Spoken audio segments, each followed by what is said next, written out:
Yemen நாட்டின் சில பகுதிகளை ஹவுதி பயங்கரவாத அமைப்பு ஆட்சி செய்து வரும் நிலையில் அதன் பிரதமர் இஸ்ரேலிய பாதுகாப்பு படையினரால் கொல்லப்பட்டதாக தகவல் வெளியாகியுள்ளது.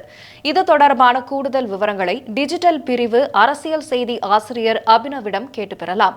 அபினவுடன் இணைவதற்கு முன்பாக தமிழ் ஜனம் சேனலை சப்ஸ்கிரைப் செய்து கொள்ளுங்கள்.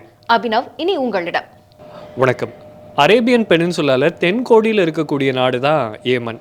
இந்த ஏமனோட பெரும் பகுதியை யார் ஆட்சி பண்ணுறா அப்படின்னு பார்த்தா ஹவுதி அப்படின்னு சொல்லக்கூடிய ஒரு பயங்கரவாத அமைப்பு. இந்த பயங்கரவாத அமைப்பு ஈரானுக்கு ஆதரவானது. ஸோ இந்த ஈரானுக்கு ஆதரவானதாக இருக்கிறதுனால இவர்கள் இஸ்ரேலுக்கு எதிரானவர்களாக செயல்பட்டுக்கிட்டு இருக்காங்க. தவிர இவர்கள் இந்த ரெட் சி பகுதியை கண்ட்ரோல் செய்யக்கூடியவர்களாகவும் இருக்காங்க. இதனால் இஸ்ரேலுக்கு பிற நாட்டுடன் வர்த்தகம் மேற்கொள்வதில் சிரமம் ஏற்படுது. ஏன்னா இது வழியாக இஸ்ரேலுக்கு போகக்கூடிய இந்த வர்த்தக கப்பல்களை தாக்கி அழிக்கக்கூடிய செயல்களிலும் இந்த ஹவுதீஸ் ஈடுபட்டுக்கிட்டு வந்துட்டு இருந்தாங்க.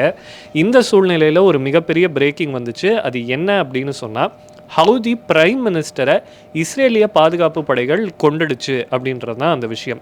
அதாவது ஏமனுடைய தலைநகரான சானா, இந்த சானாவில் ஒரு அப்பார்ட்மெண்ட்டில் இந்த ஹவுதி பிரைம் மினிஸ்டர் ஒரு மீட்டிங்கில் இருந்திருக்காரு. அந்த மீட்டிங் நடந்த பில்டிங் மேலே பாம்பு போட்டுருச்சு இஸ்ரேலிய பாதுகாப்பு படை. இதில் ஹவுதியோட பிரைம் மினிஸ்டர் மற்றும் அவரோடு இருந்த அசோசியேட்ஸ் பலர் முக்கியமானவர்கள், இவர்கள் அனைவருமே கொல்லப்பட்டதாக தகவல் வெளியாயிருக்கு. இந்த தகவலை ஹவுதியை சேர்ந்த அல் ஜும்ஹூரியா மற்றும் அல் அகாத் இந்த 2 ஊடகங்களுமே உறுதிப்படுத்தியிருக்கு. அதே நேரத்தில் இஸ்ரேலிய சேனலான இந்த சேனல் 12 என்ன சொல்லியிருக்காங்க அப்படின்னா, இஸ்ரேல் நடத்திய தாக்குதலில் ஹவுதி பிரைம் மினிஸ்டர் மட்டும் கொல்லப்படலை, ஒட்டுமொத்த கேபினட்டும் கொல்லப்பட்டுட்டாங்க அப்படின்னு சொல்கிறாங்க.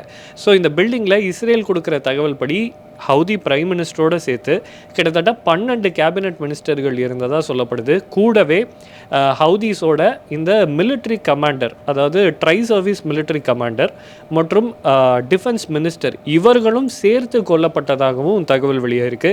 ஏற்கனவே இஸ்ரேலுக்கும் ஈரானுக்கும் இடையில் ஒரு மிகப்பெரிய யுத்தம் அப்படின்றது நடந்துக்கிட்டு இருந்தது. இதில் ஈரான் பலத்த அடியை வாங்குச்சு.